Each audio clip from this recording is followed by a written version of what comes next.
This is the Cryptid Creatures Show. I am Brian, and with me, as always, is my co-host Todd. What's up, buddy? Brian, my friend, tonight we got a lot going on this show. We're going to bring on West Virginia Jennifer and Dave back for co-host, and we're going to talk to Gene about his Bigfoot encounters. West Virginia Jennifer and Dave are on episode 118, The Night the Terror Began, and they've co-hosted with us before. They're on our Patreon. Yes, they have. And so we're going to bring them back on, talk to Gene about his Bigfoot encounters. But before we do that, I want to talk to you a little bit about, well, first of all, what about your Michigan boys winning that championship? How about that? Huh? You got to be excited about that, right? That's right. I was hoping they'd pull that off, man. So that's cool. Anyway, we were talking earlier about some stuff going on recently in the news. Well, first of all, we were talking earlier about the moon thing and the pictures, right? You brought up to me the pictures of the stock photos that they're using from 1970 or 1969 versus today. I think the 69 picture looks even better. With the technology we have, I'm telling you, man, we could not come up with. We should already be living on the moon. Listen, if we went to the moon in 1969, we would have been back there every year building a community, some kind of thing on the moon. We would have been building a space station. Spy station. There is a reason why that we did not land and we cannot land on the moon. I don't know if it's an atmosphere thing. I don't know if there's something keeping us from doing that, but that's my total belief. But this little stunt they're pulling, if they are out there, this should prove to everybody right now that we never went to the moon in 1969. If they have to do this little fly around to see if they can even get there. I agree. In the 21st century. I think this is the government trying to just cover up stuff because of all the alien stuff going on. I think that they're really trying to it's definitely a spokesman pull back and say, hey, look over here. Yeah, look what we're doing. Yeah. Which kind of leads us into our next conversation. We heard about some weird stuff the past week, and I want to play a little skit for everybody so we can talk about this. Close to home, too. This happened at a rest stop in South Bend by Notre Dame. So you're very close to that. So I'm going to play this here, and let's check out what this guy has to say. You ready? Yep. I think that it was some type of skinwalker or shapeshifter or something like that, because when it took off and it went down on all fours, like I said, it transformed into a deer. Its head looked like a deer. It was on all fours, real thin, legs, and the legs is what got me because it was wobbly. It was like something that was walking on fours that didn't have a lot of experience walking on fours. Now, when it was crouched and when it was sitting there, now some people would say, "Oh, you've seen a dog man." Well, to me though, like I've heard a lot of stories about dog men, and they say that the legs are like reversed or backwards. I don't know how true that is, but that's not what I seen. It was standing. It looked like a human, except for all the hair and stuff. So it took off like a shot, but it was wobbly. And it didn't have a natural gait to it. It looked very out of place. Something that like a deer that is, very adept to, getting away from predators and running and, taking off probably wouldn't have been like that. My opinion. So it took off into the tree line and it was gone. I think that it was some type of skinwalker or shapeshifter or something like that. Yeah, so that's right by you, man. Yeah, that is wild. We were talking about that yesterday or something like that when we saw this come out, about what truck stop that could have been. We're right by the toll road, 8090. And we talked about that could be the last stop before what? Before Elkhart. Before Elkhart. If not, which one would it be? It'd be beyond South Bend, right? He could have been coming from the other way. But there's a long... But that's a long way from here. The last stop before South Bend is way... It is out there. It is out there. I'd like to know that guy's name and get a hold of him and see what he saw. We'd like to get him on the show. So yeah, no kidding. If you guys have seen that out there on social media, this truck stop guy in South Bend near Notre Dame seeing this skinwalker thing, and you know his name, please let us know. Shoot us an email, info@cryptidcreatures.co, or get a hold of us on our website, cryptidcreatures.net, and let us know. Very interested in that. But we're not done yet, Brian. We're not done. We had another incident that happened recently, not around here. It is actually in Oklahoma. I think it's just yesterday this happened, and I sent this to you. I'm just going to play this newscast. This is a true newscast on their local news channel, and then we'll talk about it for a second. So here we go. Brutal animal attack, leaving her husband and 2 young daughters in a tough position. Alicia Maxey was found severely injured Sunday morning. On top of that, her husband Wallace is on dialysis and waiting for a kidney transplant. Fox 23's Paige Orr joins us live in studio. Paige, you talked to the family and to investigators. That's right, guys. Investigators originally thought that a dog was responsible, but the Pittsburgh County Sheriff's Office is now working with wildlife experts to identify the animal. As they search for answers, Alicia's family is struggling to stay afloat without their sole breadwinner and without a vehicle to get Wallace to his life-saving treatments. In a remote yard in Blanco, Oklahoma, Alicia Maxey was ambushed before she could even reach the front door of a home where she was hoping to find work. She heard a deep growl. She said she could remember this growl.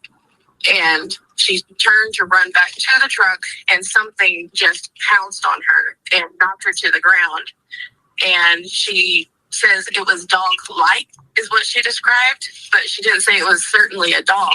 Alicia was airlifted to Ascension St. John in Tulsa with gruesome injuries to her face, arms, and legs. For her husband, Wallace, the first sight of his wife in the ICU was beyond anything he expected. Whenever I first walked in here, I wasn't expecting to see this. I was thinking more of like a dog chewed up on her leg or bites on her arm or something. I wasn't expecting this. But when I first walked in and I seen her, I broke down and started crying. I'm in too much pain to say anything right now. While Alicia fights through her 4th surgery, Pittsburgh County Sheriff Frankie McClendon says the sheer scale of the attack has prompted a search for answers. 38 years, I've never been involved or seen anything to this extent as far as injuries caused by a wild animal. Our question now is what caused these injuries. We've got the Department of Wildlife. They have actually taken some of the evidence, some of the clothing that was ripped from her, and send it off to one of their labs to see what we can find out if there's any way to identify what type of animal. The tragedy has left the couple's 6- and 7-year-old daughters in a hard spot. Wallace is currently on the list for a kidney, but since their only car was towed after the attack, he has no way to get to his dialysis appointments 2 hours away. That was wild. Okay, so listening to both of those things, I mean, like we said before, sooner or later, these creatures are going to outgrow their area. They're going to populate, and we're going to start mingling, and I think that's what's going on. And now we're running into things where people are getting killed, or almost killed. Or maimed pretty badly. Or maimed. Yeah, she said it wasn't a dog, but a dog-like creature. A deep growl. And they said, those injuries were not like they've ever seen before from a dog bite. So I'm telling you. So out there, that's either a dog man or a skinwalker. Either or, protect yourself. It's real. Yeah. Carry a .45 or bigger caliber gun. Maybe bear spray. I don't know. Be careful out there. Whatever. Yeah, and be aware of your surroundings. We believe this is true. We believe Dogman is out there. We do. We've heard too much. Absolutely. And just be careful out there. Tonight's show, Brian, we're going to bring on Gene. And Gene has seen had a very interesting Bigfoot encounter. Seen a couple think he saw a couple of them at the same time. All right. But we're also going to bring Jennifer and Dave back on, West Virginia Jennifer and Dave back on to co-host with us, our Patreon members in the Bigfoot level. So they're going to hang out with us tonight and see what's going on with Gene. So first, let's bring Jennifer and Dave on, and then we'll bring Gene on. Are you ready, brother? Sounds good. Yep, let's get him. Hey guys. Jennifer! What's going on, Jennifer? What are you doing, eating dinner? Doing some squatching. No. Ah, nice. You making a little Nice. squatch Yeah. over there, huh? What you doing, knitting some stuff or what? Yeah, this was actually a present. And Oh, some of my Okay. friends. I went to get my hair done today, and the hairstylist gave me this little teeny one. Is that what It's is that? Is that a that's cute. That's 3D little print? Or is Yeah, that a 3D okay? print. Very It's cool. cute. Right Nice. on. So Look at you. Bigfoot gadgets all the time, right? yeah, we're drinking Squatch coffee by Black Rifle. Oh, yeah, I like that stuff. I That's don't know good if stuff. you can see it. Oh yeah, see yeah, it. we got a sample bag of that, didn't we, Brian? Yeah, we did. it's Yeah, that was good. Good coffee It made is. by vets. And I got my coffee, so I'm ready. Absolutely. So who's our guest? Tonight we're bringing on Gene. We're going to do a phone call with him. Okay. He's got a very interesting Bigfoot encounter going on. So, are you bringing Dave on with you too, or He might pop in and out. Dave? Where you at? Hi. Come on, man, get on here. Tell him to get on here. He set up the video for me. I'm just tech support. All right. Well, All right. All right. Just wave every now and then. Yeah. yeah. All right. So, all right, we're gonna call Gene here, and we're gonna talk to him about his Bigfoot encounter. You guys ready? All right. Hey, Todd. How are you? Gene, how you doing, man? I'm good. How are you? We're doing good. Thanks for being on the show. No problem. We got me and Brian here, and then we got West Virginia Jennifer and her husband Dave as a co-host tonight. So we just want to talk to you about your encounters and see what's going on over there. Sound good? Okay. Yeah. Hello, everybody. Yeah. Hello. Want you to start off and take us into what happened to you. Start from the beginning and break into your story. Okay. All right. Well, to start off with, when I was a kid, do you want the whole backstory or you just want the encounter part of it? I'll go do the backstory. Oh Okay, yeah. when I was a kid, my father was a long haul truck driver, and this is my first introduction to a Bigfoot type creature. He was taking a run of produce, I believe it was, from Florida to Michigan. And he was crossing from Tennessee into Kentucky on Interstate 75. And there is an area called Stinking Creek. And the truck driver behind him started yelling on the radio to watch that thing that was running across the interstate. And anyway, he described what it was, and everybody got to picking on him to the point where he just turned his radio off. And my father fell in behind him. He passed my dad going down the hill, and they stopped at the next truck stop, and my dad pulled in behind him and got out and was talking to him and asked him if he wasn't sure that it wasn't a bear. And he told him, he said, I grew up in Asheville, North Carolina. I know what a bear looks like, and a bear doesn't cross the interstate on 2 legs and in 3 steps. So that was my first introduction for a Bigfoot type creature. Now, I was about 9, maybe 10 years old. So fast forward about 3 or 4 years, and we are deer hunting down in West Kentucky on Peabody Coal Company, Muhlenberg County.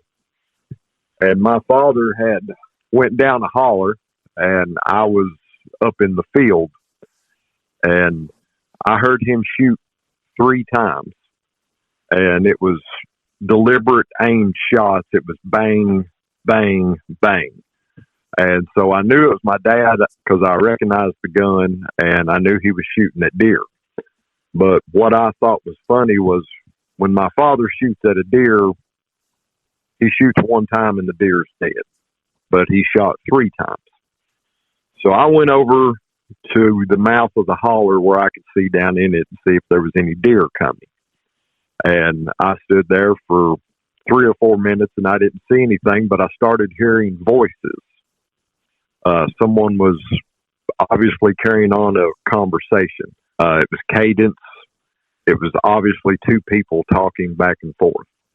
And so I thought, okay, well, there's somebody down there, which I didn't think anybody else was down there, but I wasn't sure. So anyway, I started walking down the holler. Now, the holler is old growth and it's wide open. You could see for a good distance, except at the very bottom of the holler, where there was a wet spring creek.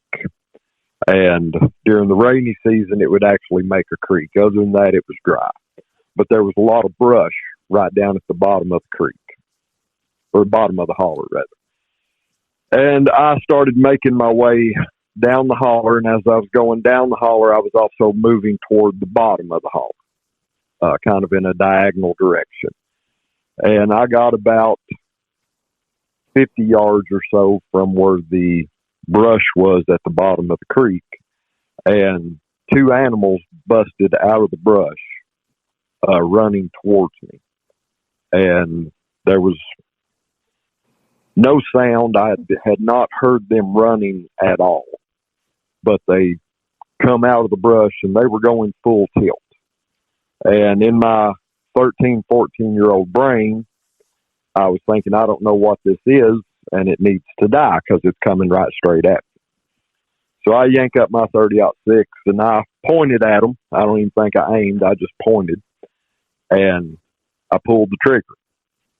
And when I did, there was the awfulest noise right beside me. And I spun around to see what it was, and it was a squirrel going up a hickory tree making all kinds of rackets. So I remember thinking when I heard the noise that they've got me surrounded. But anyway, when I seen it was the squirrel and I swung back around to the danger that I knew was coming, these animals had already went back through the brush, had crossed the creek, and were halfway up the holler on the other side.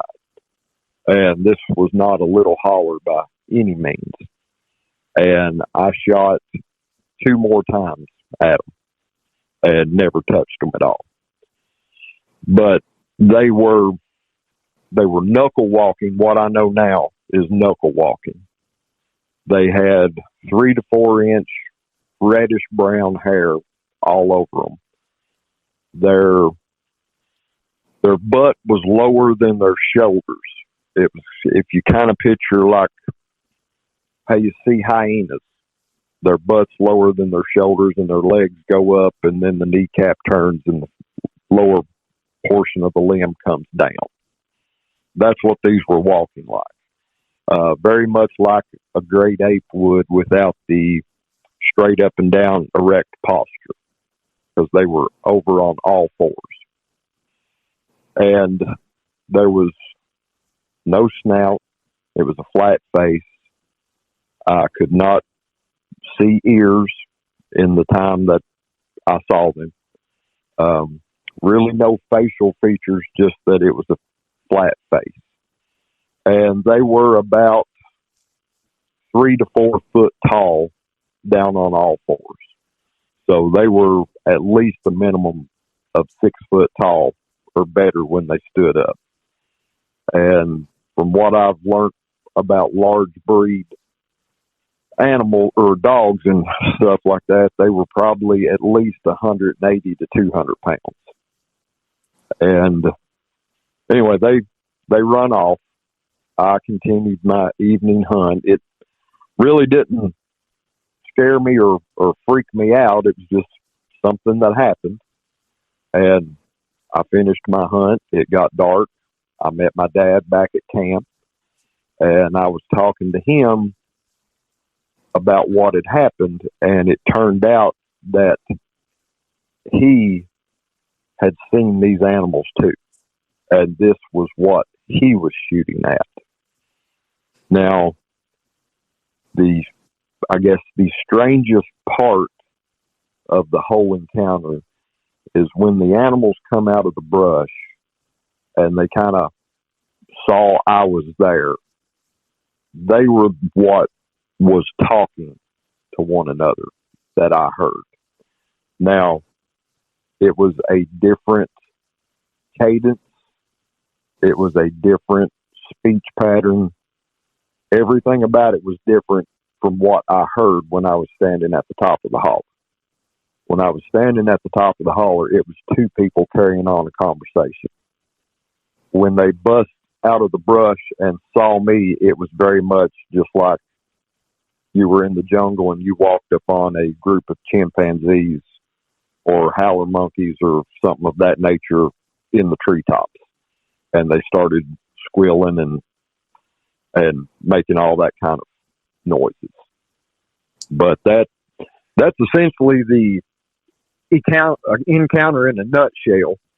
There's been a lot of other stuff that has happened down there, but that's really the only Class A encounter that we've had. We've had several Class B events happen down there.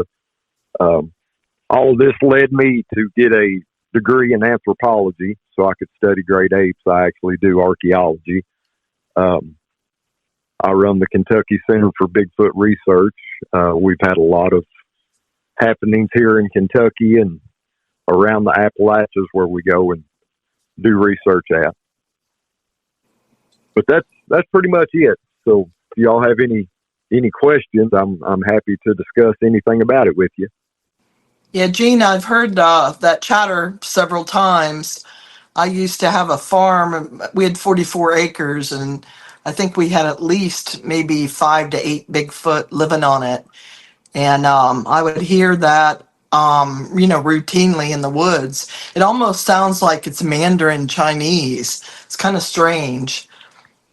Yeah, well, I mean, they call it samurai chatter for a reason. It sounds to me, when I describe it to people, it's like a bad translated Japanese movie. If you listen to the Ron Moorhead Sierra sounds, there is 2 distinct type of vocalizations that they have. There is the one where it's an obvious language with a group of them. There's 3 individuals in the Moorhead tapes, but it's obvious, normal speech pattern language. The adult male in the Moorhead tapes actually uses terminal stops when he gets done speaking. Like a French Canadian would say "a" at the end of a sentence. This animal did a "woof" at the end of his speech pattern to indicate that he was done talking. Now, the other type. Instagram teen accounts have automatic protections for what teens see and who can contact them, plus time management tools. And Instagram will continue adding built-in safety features to help create age-appropriate experiences. Learn more about teen accounts and Instagram's ongoing work to protect teens online at instagram.com/teen accounts.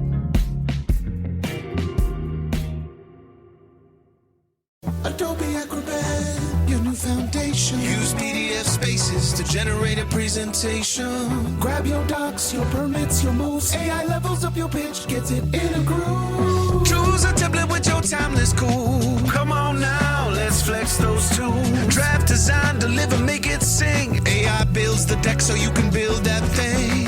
Do that, do that, do that with Acrobat. Learn more at adobe.com/do-that-with-Acrobat. Of vocalizations that are displayed on the Moorhead tapes is the one that they were doing when they busted out of the brush, which is just the total lower primate sounding chatter that I was describing, like you would hear the giblins or howler monkeys or chimpanzees doing if you disturbed them in their natural habitat, you would hear. But these 2 animals displayed both of those types of communication. Yeah, it seems like they speed up sometimes too. I think I heard mostly, the adolescent, Bigfoot. And, I think they're more talkative. I don't know that, I ever heard the grunts or anything, but it really did sound like a real language. And they would get kind of excited and they would speed the language up and then they would slow it back down again, Right. Yeah. The linguistics that studied the Moorhead tapes, he kind of felt like they were deliberately slowing their language down to try to communicate with Ron and the Barry guy that was with him on that tape. I don't know if that is truly the case or not. Of course, nobody does, but I have heard that referenced before. We've recorded howls like the Ohio howl right here in my backyard before. And of course, I live in the middle of a wildlife management area that's 2,000 acres, surrounds about 5 houses here in the middle of it. And so we've had some strange things happen here as well. There's one area that we researched that is about 5 miles from my house, and we've had rocks thrown at us and some aggressive behavior there. When my son and his buddies were about 10 and 11, they wanted to go squatching. They had been watching Finding Bigfoot, and they knew the type of stuff that I did. And so I had a person contact me and tell me about this particular lake that is in the area. And it's a very active, popular lake, but they told me that they were run out of one side of it by something screaming and throwing rocks at them. And I thanked them for their report and hung up the phone and was thinking they're crazy out of their minds because this is a very popular spot. People fish there all the time. Kids go there to party and various other activities. But anyway, I thought this is someplace close. It's safe. I can take the boys and let them squatch. So we went out there, and it was the first full moon of February, and it had been raining very heavily for about 3 days. The lake was very flooded. It was up almost out of its banks. We went down the one side of the lake that they had referenced, and it's a dead-end road. It's paved, but it's a dead-end road. And so we turned around and pulled back to where the water started at this little cove slough area. And we got out of the truck, and I told the boys, I said, okay, you all know what you want to do. You know the sounds you make. Have at it. So they were just having the best time ever was for about 30 minutes. And then my son said, I'm going to do my famous 2 shorts and a long. And I said, okay. And so he did, woo, woo, woo. And I was looking across the lake. Now to set the scene, it's clear. It's quit raining, but there's fog down on the lake. And from where we're at, it's probably a good 150 yards to the other side of the lake. And especially with it being flooded. Now, normally it's only about 100 yards, but the lake was up pretty good. And of course it was nighttime, so my estimate may be a little off. But he does that, and I'm just looking across the lake, and I kind of glance up. I really don't know why I glanced up, but I looked up, and there is a rock coming through the air about the size of a basketball. And it hits the water about 20 foot from me. And it splashes. It goes deep. You can hear the boom boom sound. The water goes up high, and then it rains down on the lake. And of course, this startles me because I've got 4 10-year-old boys with me. And all I have is a 9mm pistol that I brung just for any hoodlums that we may encounter. And I'm not ready to defend me and my son and his friends from any primates that may be out there. So anyway, I tell them to get in the truck, which I don't know why I even bothered, because they look like the clampets are hanging all out the windows of the truck. And I'm standing there and I hear what almost sounds like something go in the water. There's no splash, nothing like that, but I can hear water moving. And I've got a pretty good flashlight, but like I said, it's foggy down on the water. So it's not cutting through it very far. And I'm standing there and I start hearing this clacking sound, just kind of like that right there. And it's rhythmic. And so I'm sitting here thinking, okay, I don't know what this is. And anyway, it does that for about, seemed like 5 minutes. May have not been that long, may have been longer. But then it just stops and everything is over with. There's not another sound. Nothing else happens. And so we leave eventually. And I contacted Bobo off of Finding Bigfoot. I sent him a message. And I asked him, I said, Bo, I said, this is what happened last night. I said, have you ever encountered this? And he told me, he said, I've encountered that twice, and that was a large male, and he was mad. You were right to leave with the boys. And he said, but go back. And I said, okay. So all summer long, every chance we got, we were back at that exact same spot, doing the exact same stuff. Never heard the first sound, nothing. So fast forward to the following February. Now, remember I said it was the first full moon of February. So that was when we went back out. We had went to another farm for a while to do some investigating. We heard some things up there on it, and it was about an hour from where we were going to the lake at. So we drove back, and we went to the lake and went to the exact same spot. Of course, the first thing we had to do when we got out of the truck was we all had to use the bathroom. So we're standing there. Now, this is the exact same lunar date. It's the exact same pickup truck. It's the exact same 4 guys in a pickup truck at the exact spot. We hadn't made a sound, and we had another rock thrown at us. And this time my son saw it. And he said it was about the size of a large cantaloupe. Now, granted, he's 11 at this time, maybe 12, so take what a large cantaloupe is, with a grain of salt. But regardless, he saw the rock. And that was all that happened. There was no water movement, no clacking of teeth, none of that. So we like to say he was just saying, hi, I remember you. But since then, we have went back to this location hundreds of times. We've had multiple rocks that have been thrown. We've had some questionable sounds, things that were more of a mimic nature.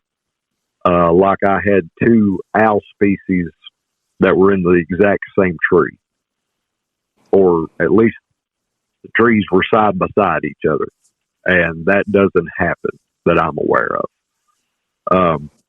Matter of fact, the last event that happened out there happened back last fall, which the boys are now older. They're 16 years old, 15, 16. So they're a little bit more braver, and they'll venture away from me. So they were about 100 yards down the road from me, and I'm leaning up against the hood of my truck. We were on the opposite side of the lake, and that is a gravel road. And it was almost like somebody just picked up a handful of gravel and threw it in the air above my truck. and it just rained down on it. And it was loud enough that the boys heard it from 100 yards and come running back to see what was going on. So we've had quite a bit of activity around here. Yeah, it seems like they're trying to scare you off, because if they wanted to hit you with those rocks, they could do it. But you still have to really be cautious. Oh yeah, they could easily take one of us out with a rock, but I don't think there's any real aggression to their interactions with us. Don't even know that it's the same one. We have a couple of witnesses that live in that area, and they keep us posted as to when things happen, and we go out there when we get a call from them if we're not planning on it anyway. But that area, like I said, is about 5 miles from my house. Now, 5 miles from that area is another location called the Pinnacles. And there's been quite a bit of activity that has happened there. And then my house is 5 miles from the Pinnacle. It makes a perfect triangle. And there's been quite a few events and stories come from this area here. So we were in my backyard one night, and we had burnt a brush pile from a tree we had cut down. And the fire had finally died down enough to where I felt comfortable going in.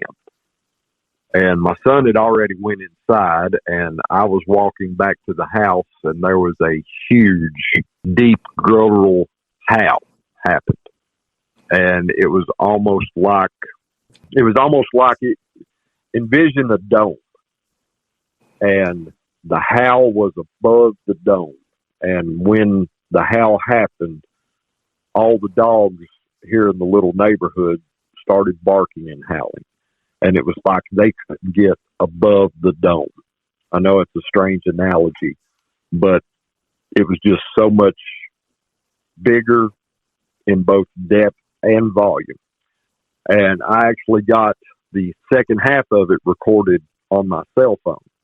And so I contacted Cliff Brackman, and he knew a gentleman that was doing a Sasquatch vocalization study. And so he asked me to send it to him. So I sent it to him and through Cliff. And then Cliff contacted me back and said that the guy had originally wanted to say that it was canine until right at the very end, where it made what he said was his signature Sasquatch vocal movement that he could see on the analyzer. He did not tell me what that movement was, but he said that it was there. And we've actually captured that twice right here in my yard. And so we don't have to go very far to do research. Well, they definitely like to mimic other animals. And sometimes they're very bad at doing it, too. You can kind of tell it's really off. Right. Well, I mean, they all can't be smart. There's got to be a few dumb ones out there, too. Yeah. I would say that they're not that far removed from human beings in that aspect. I would say that the ones that are dumb are the ones that usually get caught more than the smarter ones. Yeah, we used to leave voice-activated recorders, actually in the windowsills, outside of our house.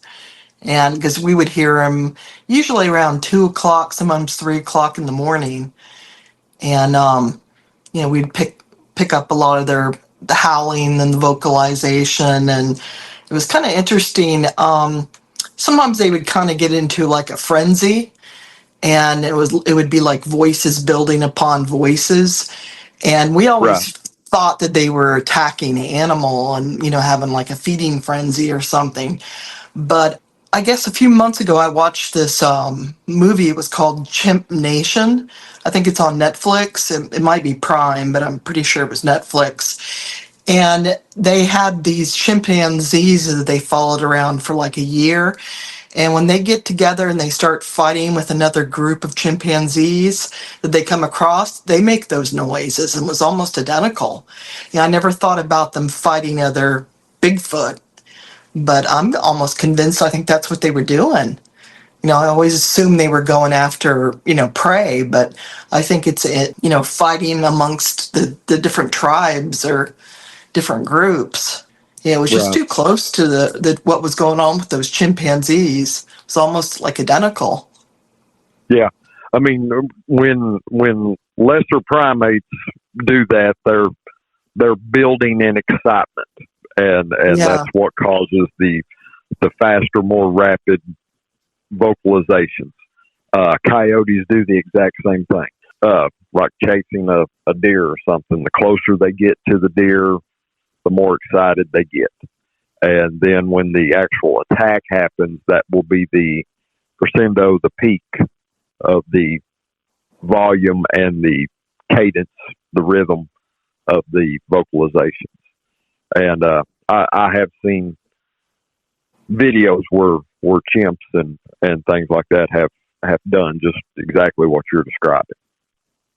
So, Gene, are you in the ape camp, or do you think they're more like ancient, Indian tribes and things like that? No, I don't think it's an Indian tribe. I do believe that it is a relic hominin.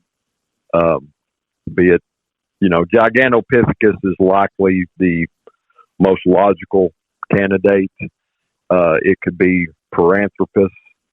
I also think that it could. It's a little bit further stretch, but it could also be a Heidelbergensis. But it's definitely in my mind, it is definitely a relic hominin. I mean, I don't take away anything from anybody who has had, the encounters where they see the lights, they hear the metallic sounds of what they want to say is a dimensional door opening, UFOs in association with it. I don't discount those. I don't make fun of anybody who is in the woo camp or has had that experience. That is just not been my experience. Now, if something like that ever happens, that may sway, my belief.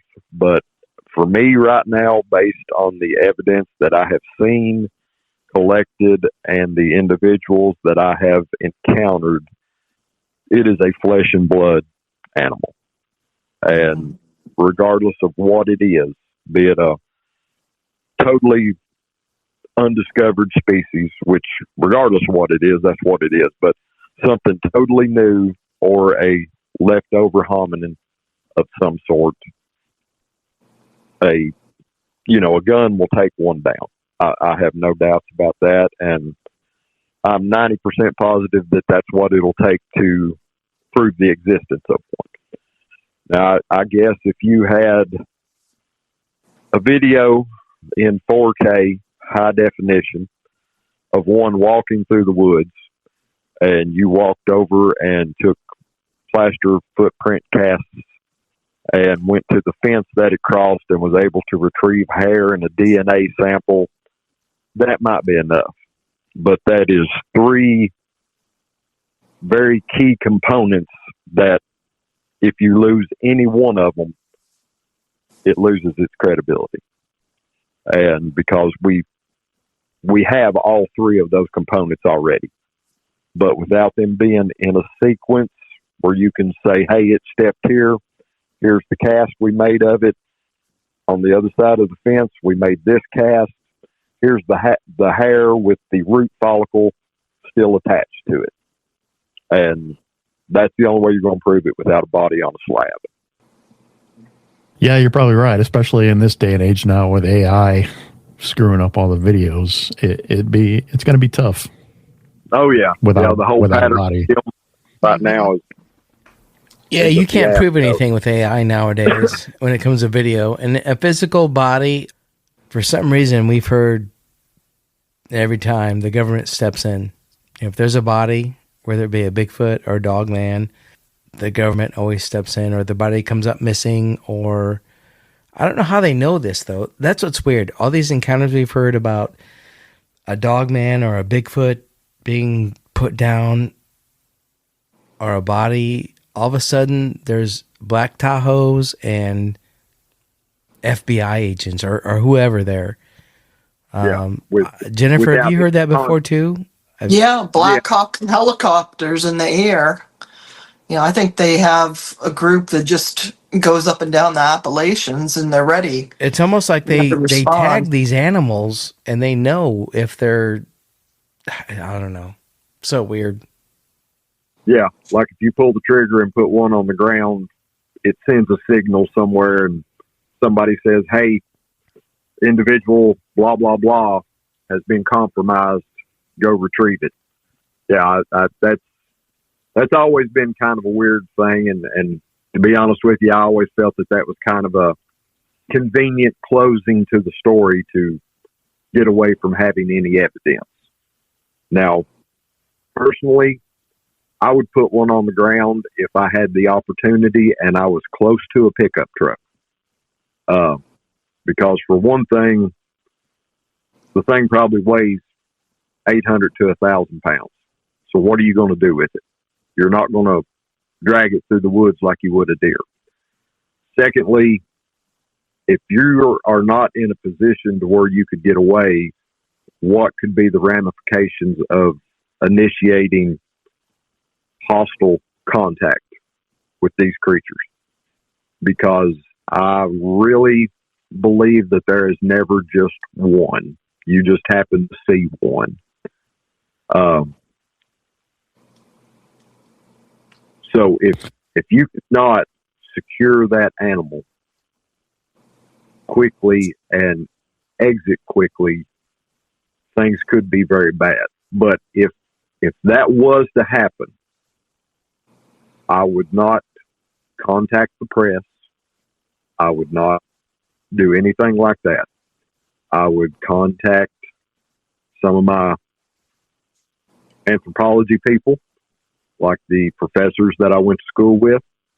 We would do a physical examination of this animal, and we would have all the evidence secured and documented before I ever said a word about it. So that way, if somebody did come in and say, put pressure on us not to release this, it's already in 5 or 6 different people's hands. And so that way it's secure. That's just how I would go about it. My thought is if I came across a creature, whether it be a dog man or a Bigfoot, and it was dead, or someone killed one, or I killed one, I would take a hand. So I would take body samples, right? I'd take a hand, maybe a foot if I could. I mean, you'd have to have a saw or something like that.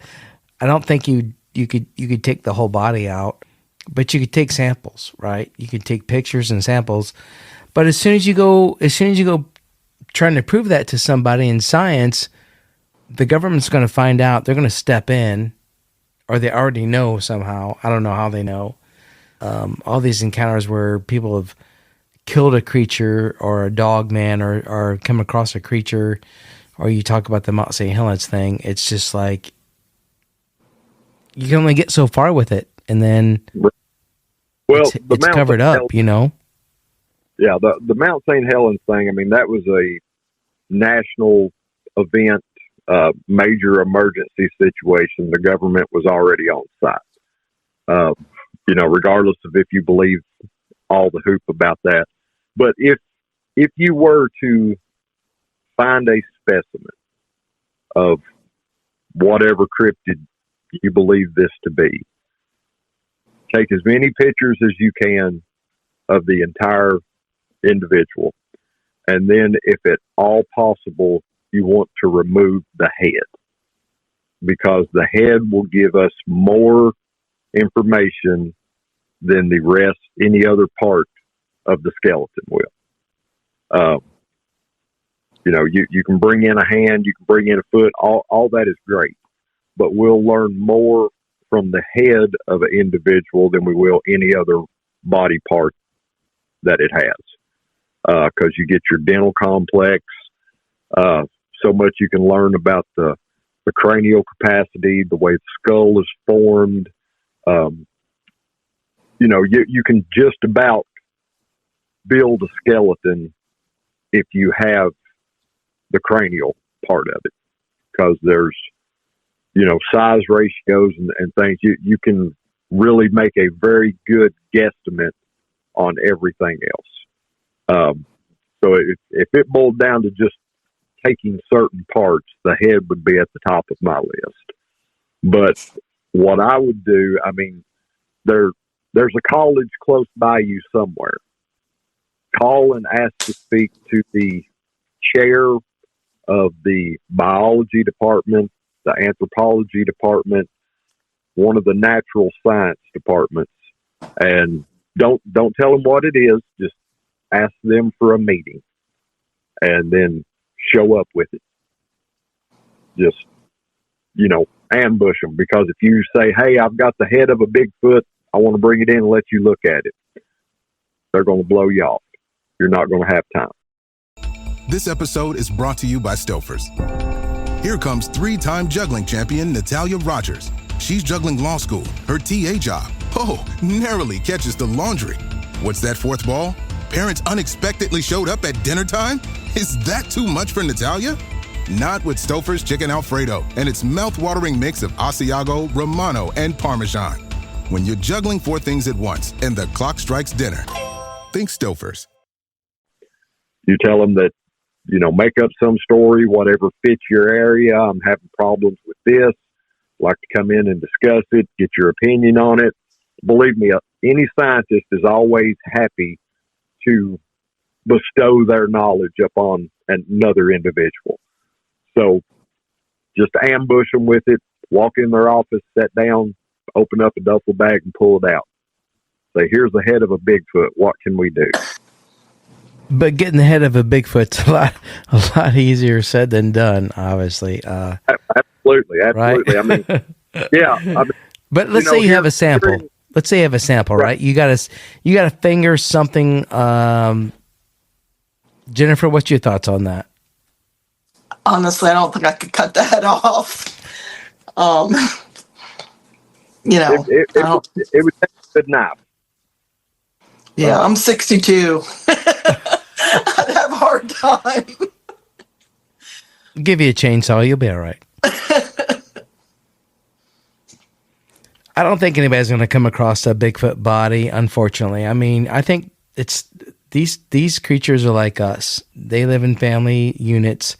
If one of the creatures get hurt, they're going to take care of each other. If one of them dies, I think they bury their own or dispose of their own. And even, like I said, if a hunter's out there and he shoots one, he has to keep it really undercover or enrolls the Black Tahoes, like you said earlier, or the government or whatever. So I understand now why it's so hard to prove this stuff, because once anybody does anything and says anything, you can't hide this stuff, right? Correct. You can shoot one and put it in your garage, but sooner or later, you're going to run your mouth and somebody's going to say something. So it would definitely take a strong discipline to keep it under wraps. Now, to kind of put what you're talking about just happening up on a body into a little bit of perspective, I have hunted deer since I was 11 years old, and I'm 55 now. So 44 years worth of hunting deer. Hunting them all season long, 3 months out of the year. And there is over 1 million deer in the state of Kentucky based on the most recent population studies that I've seen. And I can count on one hand the number of deer that I have just found dead in the woods. Now, with that said, I'm not taking into account when there has been a blue tongue outbreak or a distemperament outbreak or something of that nature where it has killed a lot of deer. I'm talking about just finding a deer that has died on its own in the middle of the woods, be it from old age, animal attack, anything like that. I can count those numbers on one hand. So if I can do that out of something that has a population of 1 million in a confined area, what are the odds of finding that on something that has a population of maybe 5 to 7,500 or 5,000 to 7,500 across the entire United States? The odds are pretty low of ever just stumbling across one. Do you think that's what the population is? What do you think? What do you think the population is in the United States, or per state? I guess it's going to vary, but what do you think the population of Bigfoot creatures are? Well, I would think that 7,500 to 10,000 across the United States is probably a acceptable number. I've heard that before mentioned several times in different, reports from people I've read. I really don't know that I would have any means to make a true guess on it. I would think that here in the Appalachian area of Kentucky, there is probably around 50 that probably live in this given area, and that is just a strict guesstimate. They can cover ground quickly. I mean, a hunter and gathering Homo sapien could cover 9 to 10 miles a day just in the act of gathering food. And we have nowhere near the stride or the stamina that a Sasquatch would have. So to think that one could cover 20 to 30 miles in a night is well within the realm of possibility. Now, when you go to the western portion of the state, which is where I saw my two, and that would include LBL, Land Between the Lakes, I would say that there is probably about 30 or 35 out there, just based on the number of reports that we get from that area. And these numbers I'm just pulling off the top of my head. There could be 150 out there and 1,000 here in the east. I don't know. But I think that those are numbers that are feasible and numbers that can be accepted by most people. So that would bring the population of them in Kentucky, if you include the northern area of Kentucky up around the Ohio River, I would say that there is probably between 100 to 150 within the state of Kentucky. So if you took that and you took some of the less populated, more densely wooded states, like Texas, Oregon, Washington, California, Ohio, some of these areas where the population numbers are obviously larger based on the number of reported sightings, I think the 7,500 to 10,000 is well within the realm of possibility. I mean, there has to be a breeding population. I mean, when I encountered mine, you know, it was just a few years after my father had that incident. And for me, what I had been reading and been watching on TV, Bigfoot was a solitary creature. There was just one of them, and more than likely it lived in California, Washington, Oregon, out in that area. Why there was one in the Appalachian Mountains of Kentucky and Tennessee, I did not know. But that was, you know, I didn't think about breeding populations, migrational patterns, all this sort of stuff. None of that come into play in my adolescent brain. But now, looking at it and, seeing things that are obviously migration patterns, the obvious need for a breeding population, juvenile males when they become sexually active and have to leave to find them a mate somewhere. All of these things come into account. So, to really predict what the numbers are per state is really impossible. But I think if you kind of do it in the manner that I've done it, and you keep your numbers low, don't say something outrageous. There's 10,000 in Kentucky. No, if there was 10,000 in Kentucky, we would be the number one state for reports. And I think we're like number 13 or something, according to BFRO. Matt can tell you better than I can. But I think that 75 to 10 number is well within the range of an acceptable possibility. I don't know if that answered your question or not, but that's just me making a short story real long. Yeah, that makes sense. What you said. Yeah. I get pretty wordy sometimes, so you got to reel me in if I get off track. All good. Jennifer, what's your thoughts? How many Bigfoot you think they're roaming around? In West Virginia, there's got to be 500 plus. Yeah, probably. Yeah, for sure. Yeah, I really do believe. What about the whole United States?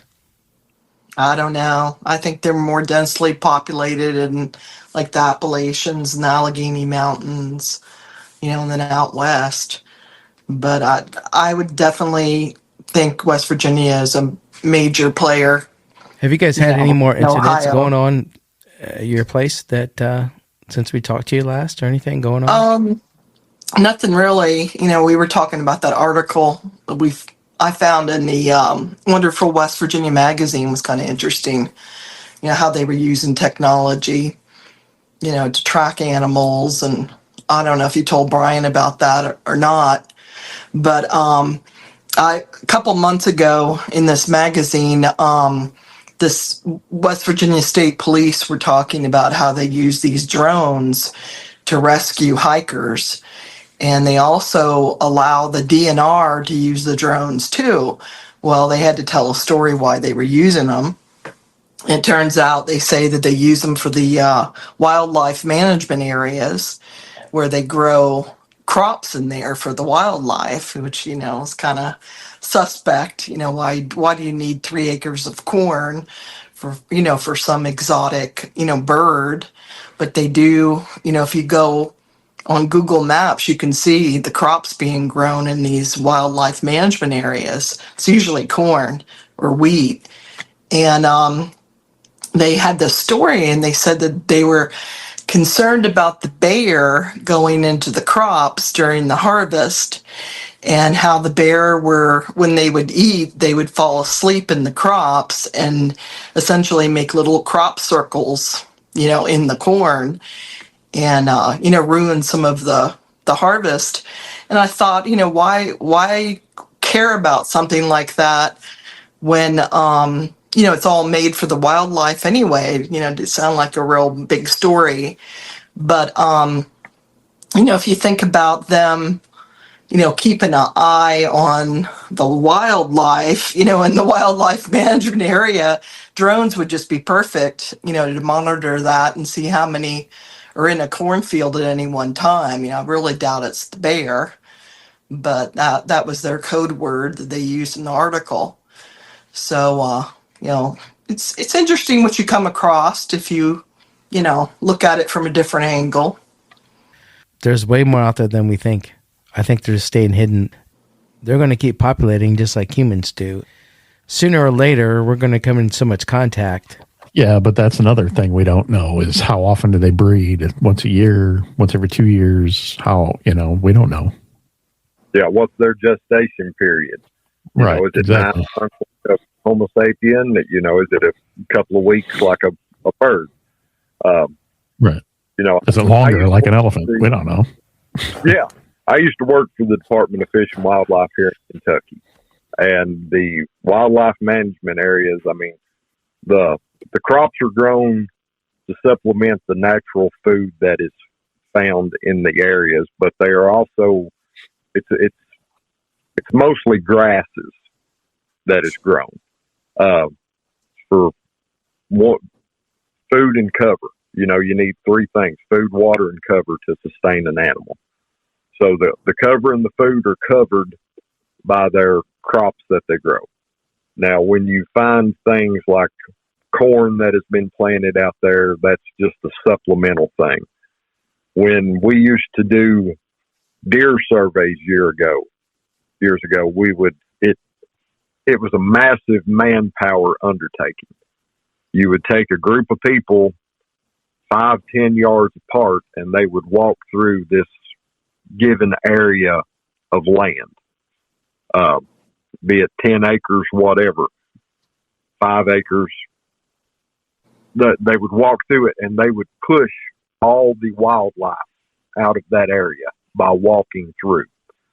And the walkers took notes of what they saw, especially if it run back behind them. But there would be siders out in front of the drivers, just like if it was a deer drive. There would be people watching out in front, and they would count the number of deer or whatever it was that you were doing the survey for.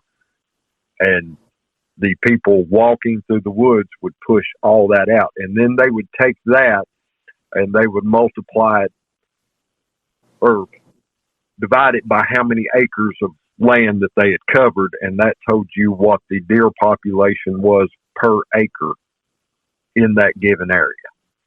And then you take all that and you've done it in multiple places across the state. And then that gives you an idea of what your overall state population is.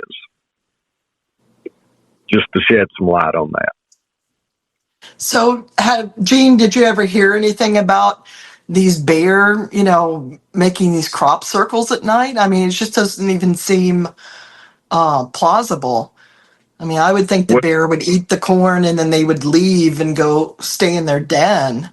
They wouldn't, crush the corn down. To me, it sounded like it was Bigfoot activity, and they were just saying it was bear. Well, I mean, a deer can do a whole lot of damage to a cornfield.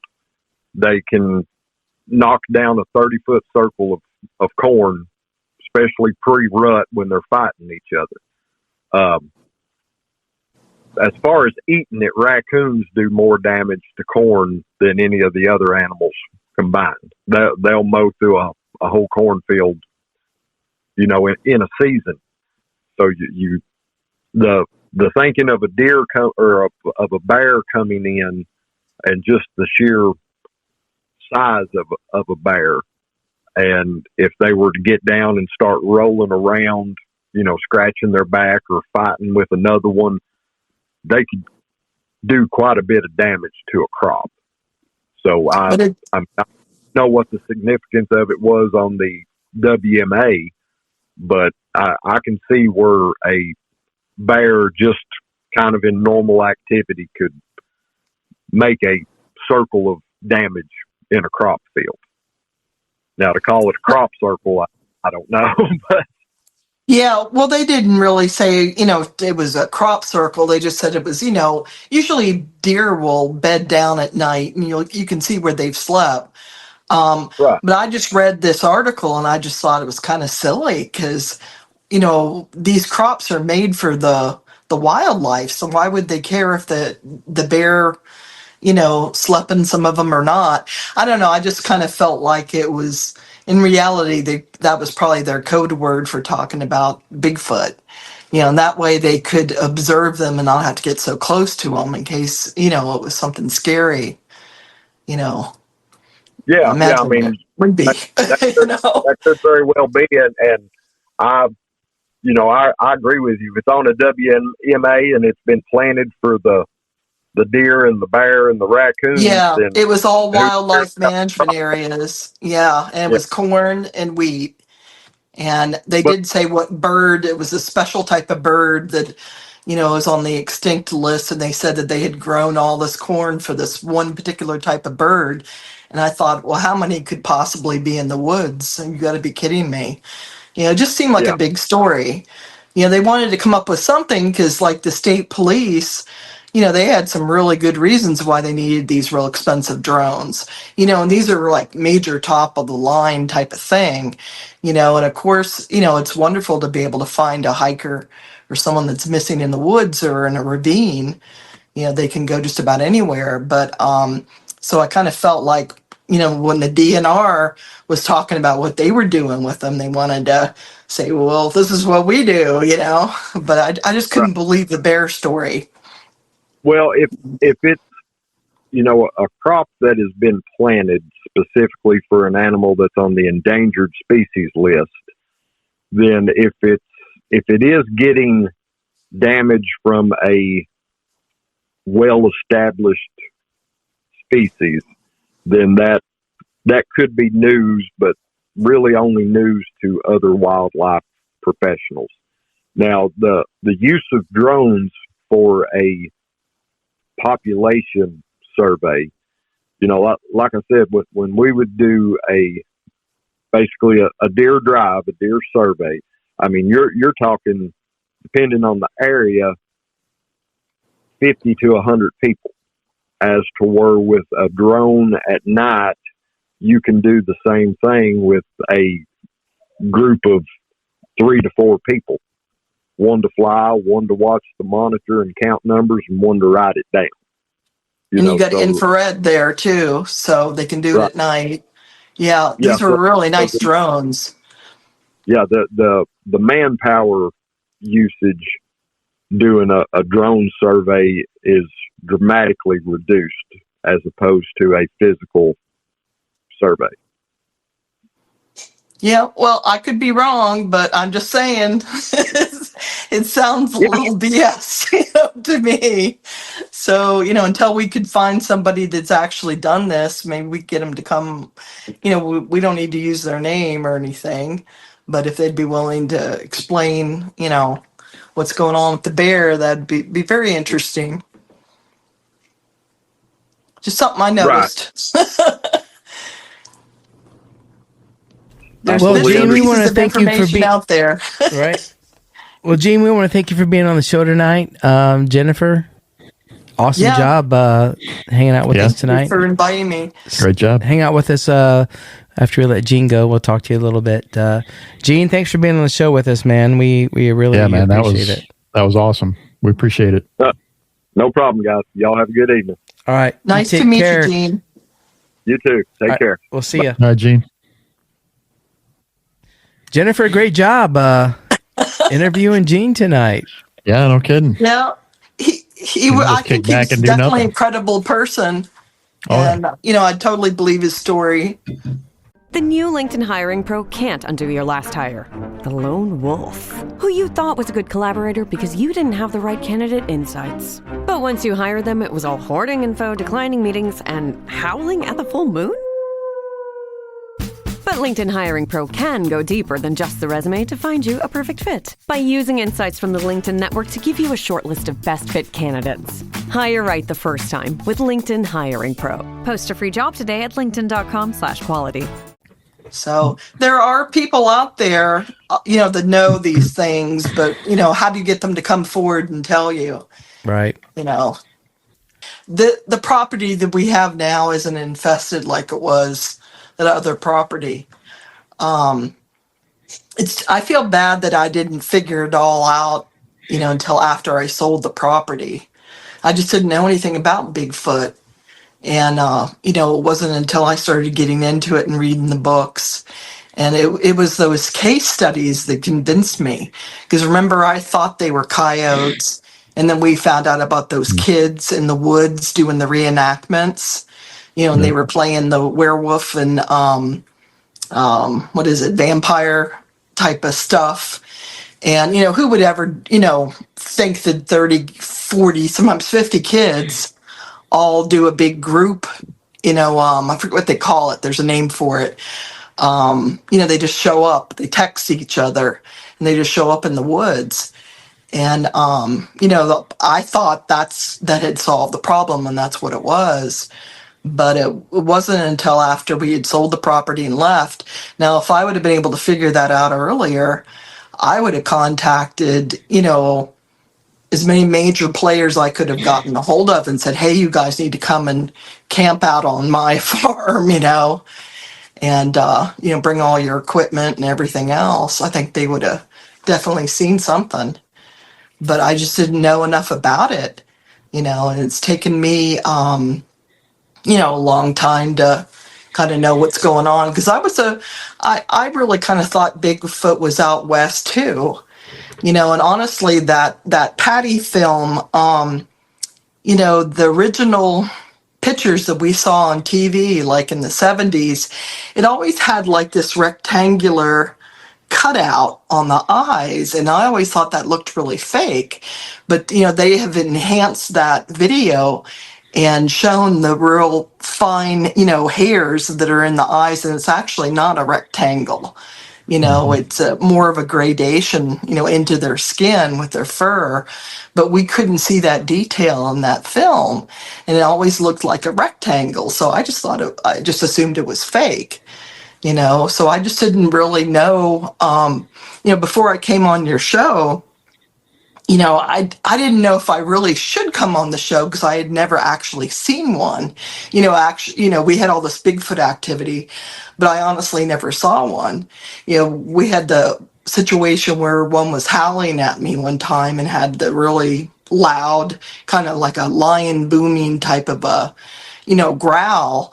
But I was, scanning the hill, it was snowing, and I couldn't see anything. So, I didn't know about cloaking, it's just taken me a long time to, put it all together. Now I'm pretty convinced it wasn't the coyotes, it wasn't the kids, it was definitely, Bigfoot, and I have, different types of evidence now, like the eye shine situation. I didn't realize that deer and wolves have yellow eye shine. They claim Bigfoot has red. Well, one night we went out because the activity was just, they were doing all this howling. We had gone out and we saw all this eye shine, and it was all lined up, and it looked like maybe 5 to 8 different animals. They were all on this hill, and they couldn't have been deer, they couldn't have been wolves or coyotes. So now I know they probably all were Bigfoot because they all had that red eye shine. But, I just didn't know these things. And that's why it's important to get these stories out so people, like us can pay attention and document it. Right. So when you start putting it all together, then it really starts to make sense. But, you almost have to be on a piece of property that they have kind of gotten real used to you. And, that's how they kind of slip up and expose themselves.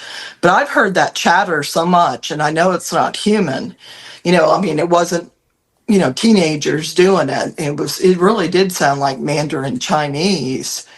And, the Sierra Sound documentary really kind of changed things for me too, because that was exactly what we were hearing really late at night, So, and I've heard that that's coming out this year, but it hasn't come out yet. They sent a new crew, out to the original location with that Ron Moorhead, and he agreed to take them out.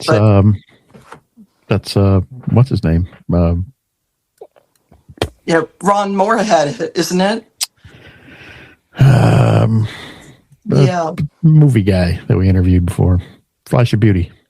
Isn't that coming out real soon? I can't wait for that to, Flash of Beauty, Voices in the Woods or something like that. Voices in the Trees or something Voices like that. in the Wilderness. Yeah. So it's already been out, or? It's coming out. It's coming out. Oh, it's coming out. And that's what they're calling it. Voices in the Woods. Voices in the Wilderness. Voices in the Wilderness. Yeah, and Wilderness. it's about Okay. them interviewing Ron and going up there in that place. Yeah, but we're supposed to have Brett Eichenberger on the show before that gets released. He's the filmmaker that's doing it. Yep. That's going to be real interesting. I mean, the vocalizations, Gene was right. They have such a range. It's so different from a normal animal. And it's something that a human couldn't really mimic either. Right. You know, Right. And, you know, when you hear those Sierra sounds, it's like, oh my God, that's exactly what I heard. You know, we lived there for 11 years. So we got pretty good at, you know, hearing these things, and we would put the recorders in the, you know, the windowsill, and it was just voice activated. And, you know, it was amazing some of the stuff we got. So, and we did have, you know, people look at it, and they said it wasn't canine at all. And, you know, it was an unknown primate. You know, that was basically what it came down to. So, you know, Very when I cool. did, yeah. When I would hear the kids, you know, doing their reenactments and things, you know, they sounded completely different. You could definitely tell it was a human faking, you know, a wolf or a howl, and you know, you just couldn't, you know, compare the two at all. So that will be really interesting to hear that Voices in the Wilderness. Definitely. Yeah, we're waiting for it to come out. We'll let you know for sure. Yeah. Jennifer, thanks for being on the show with us tonight. You did an awesome job co-hosting. You guys are welcome. So anytime, let me know. Dave, hey buddy, hope you're doing okay over there. Even though we didn't get to see you. Yeah. Yeah, I think Take he's it easy. watching Forge with Fire or something. All right, on. Well, it's cool having you guys on, and cool having Gene on and talking about his encounters. That was fun. We'll get you guys back We'll on do it down the again. road and do this again. All For sure. right. All right, Jennifer, thanks a lot. Thank we you, guys. appreciate it. Bye, Brian, great hanging out with you, my friend, as always. Always fun, brother. Always fun. Always learning. All right, let's get out of here. What do you say? Yep. See ya.